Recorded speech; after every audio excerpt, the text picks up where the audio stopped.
Welcome back. We'll finish out the Statesman Insider. Jason Connerson alongside me, Jimmy Smith, here on WXVT. Coach, before we get into the rivalry that I kind of alluded to before, let's talk Chad Akins. Yeah.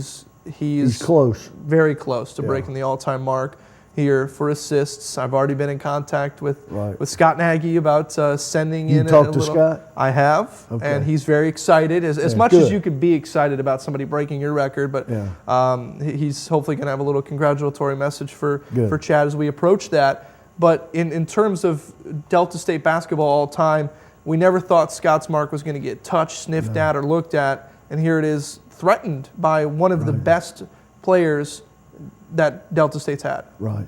I think maybe the all-time scoring, all-time rebounding, those are all-time assists. Right. I mean, this is one of the big ones. To be honest with you, I didn't think anybody would break them just because of our recruiting, and most of the time it's transfers, and most of the time they don't get 4 years.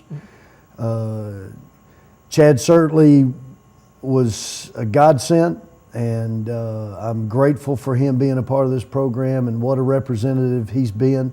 Whether he breaks or not, what a career. It's close enough that, it's time to put a new name on there. And what a guy's breaking it, possibly breaking it for. Scott Nagy, I can't say enough about him. He was in my wedding, I was in his wedding. We've been friends and have talked over the years, and I've prayed for him and he's prayed for me. So it's, there's a lot, there's more to it than just Scott Nagy's record being broken. And then here's Chad, a quality student athlete, a great representative of this university and our men's basketball program, and freshman of the year, all conference, all region, and now a possible Lord willing, an All-American possibly, and now the assist leader. So I hope it happens, and I hope we have maybe even happens at home. I would love for it to happen at home, because I don't think we're going to be able to break into their PA system and make that announcement on the road. Speaking of on the road this week, Arkansas-Monticello and CBU. I talked to Coach Rushing about this. Proximity makes this kind of a rivalry. The obvious rivalries for Delta State are Valdosta State and North Alabama, but this one is kind of a proximity rivalry. Yeah, and also, Monticello, nobody likes, and Christian Brothers has kind of been the thorn in everybody's side. Now, by nobody likes, let's expand that a little bit, because there's such a pesky team. And Obi, when you talk about Monticello is tough and gritty and small, and nobody likes Coach Newell, and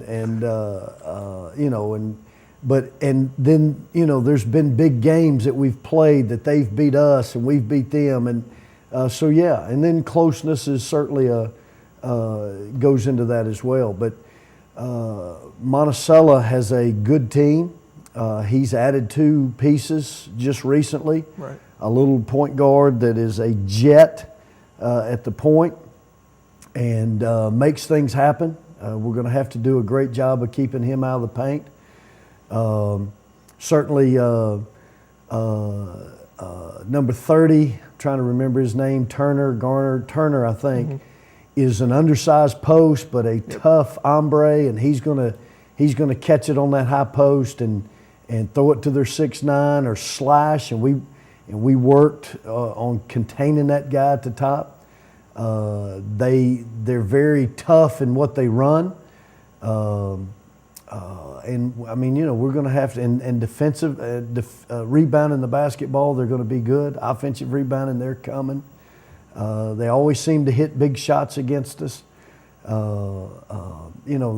going to be a war over there, and we've got, I think, keys for our Monticello game are we're going to have to rebound the basketball, and we're going to have to defend toughly, if that's a word. It is now. Yeah, it is now. and close on our closeouts and contain the basketball on the bounce and block those guys out. And we can't give them anything. And then certainly Christian Brothers. This is also two different styles of play. Yeah.